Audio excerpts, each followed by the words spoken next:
अस्सलाम वालेकुम। मैं प्रोफेटोपैथिक हकीम मुज़फ़्फ़र हुसैन नजमुल आपसे मुखातिब हूँ।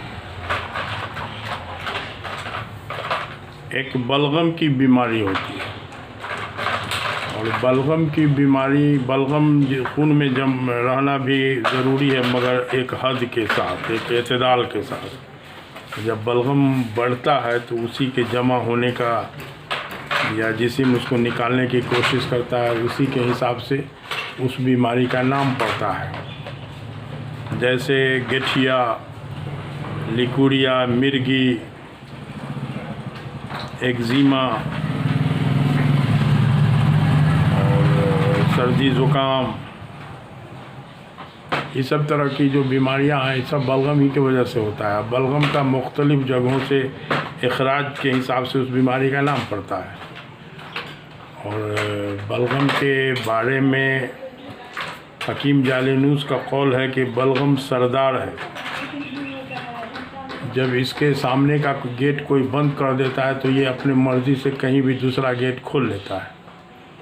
तो इसको इस अंदाज से समझा जाए कि जिस्म में अगर जैसे बलगम बनने वाली चीज़ आजकल हम लोग की ग़ज़ा में ज़्यादा होता है, जैसे सफ़ेद चावल, चीनी, मैदा, सब्ज़ी में आलू, फल में कचरस, केला खूब पका हुआ नहीं हो, तो ये सब चीज़ें बलगम बनाती हैं।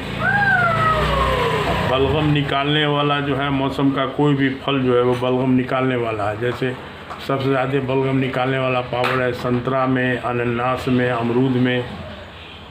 उसके बाद पपीता, सेब वगैरह ये सब है धीमी गति में, लेकिन बलगम निकालता है। तो बहरहाल इसी के इस्तेमाल से अगर बलगम है तो लोग कहते हैं कि देखिए अमरूद खाने से आपको सर्दी हो गई। और ये आवाम नहीं कहता, बल्कि ये मालिज लोग, डॉक्टर लोग भी कहते हैं। तो ये बहुत बड़ी गलतफहमी है। इसके बारे में एक मिसाल याद आती है कि अभी से लगभग 10-12 साल पहले, 15 साल पहले एक होम्योपैथ के डॉक्टर साहब आए हमसे इलाज कराने, सफ़ेद दाग का।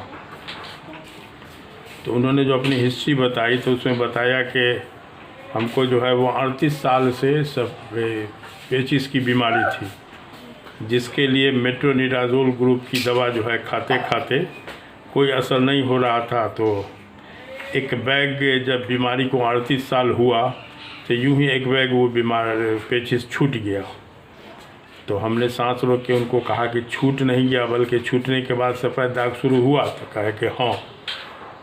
तो असल मामला ये है कि जो बलगम निकलने का एक जो रास्ता था पेचिस के शक्ल में, उसको जो है मेट्रोनिडाज़ोल की वजह से, कि ग्रुप की दवा की वजह से उसको डिस्टर्ब किया गया था, उधर निकलना बंद हो गया था। जिसम कहीं ना कहीं कोई रास्ता ढूंढेगा।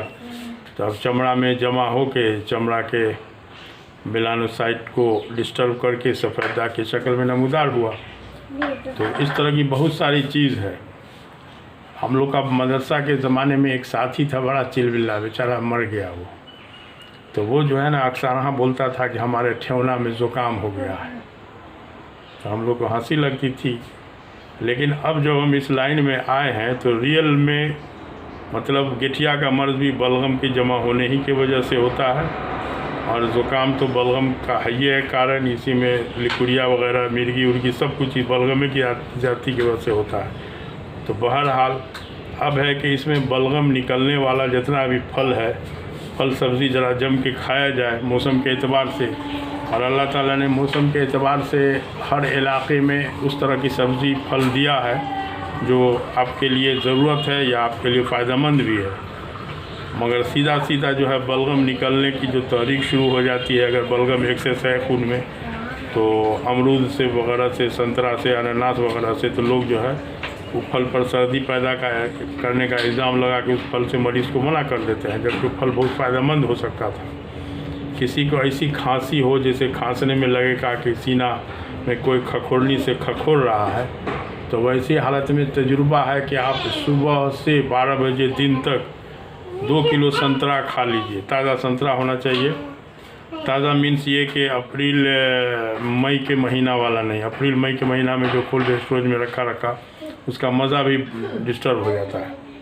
तो बहरहाल 2 किलो संतरा खाते खाते आपका जो ढसनी टाइप का जो खांसी होगा इंशाल्लाह उतना ही से चला जाएगा। तो इस तरह की बहुत सारी बारीकियां हैं, प्रैक्टिकल है। एक हकीम साहब के दामाद आए हमसे इलाज कराने, तो दौरान तहकीक पूछ-पाछ के जब उनका कैफियत नोट कर रहे थे, उसी बीच में हकीम साहब के दामाद ने बताया कि हमारा लड़का 3-4 बरस का जो था, उसका सर्दी खांसी हमेशा होता था। तो किसी ने बता दिया कि इसको अमरूद खिलाइए। तो हमने जो उसको पक्का अमरूद खिलाया तो उसकी सर्दी खांसी ख़त्म हो गई।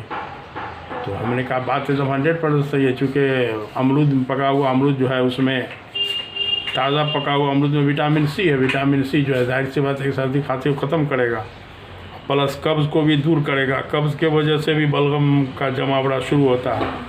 तो बहरहाल बहुत सारी बारीकी है और बड़ी छोटी चीज़ है, बहुत इसको बारीकी नहीं कहेंगे, लेकिन यह है कि हमारे मुआलिजों ने इसको बहुत पुरअसरार बना दिया है।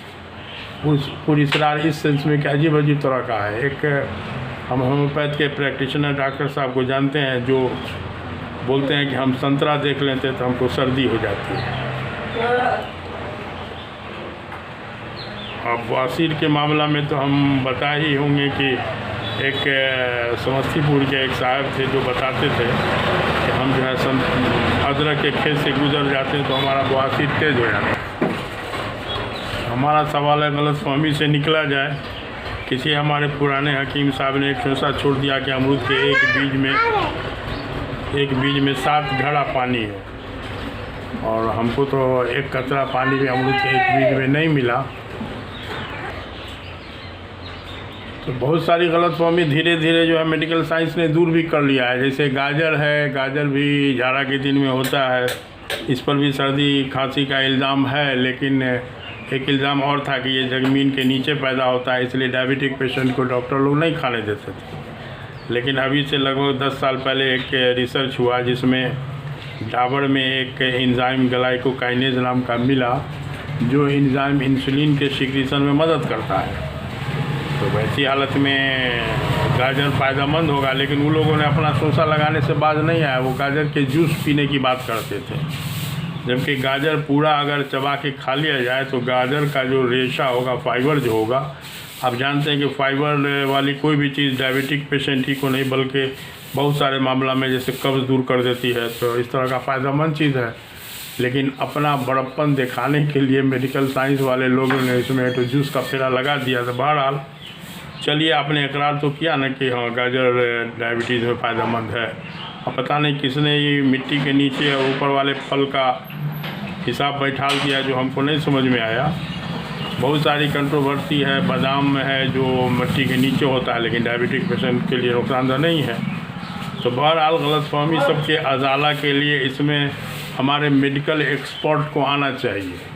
अब मेडिकल एक्सपर्ट को आने के लिए अब हम लोगों से बात नहीं कीजिए, इसको परखिए और आप अपने बड़प्पन को अपने पास रखिए। आवाम को थोड़ा सा फ़ायदा पहुंचाने की नीयत हो तो जाहिर सी बात है कि इससे सबका भला होगा, मुल्क का भी भला होगा।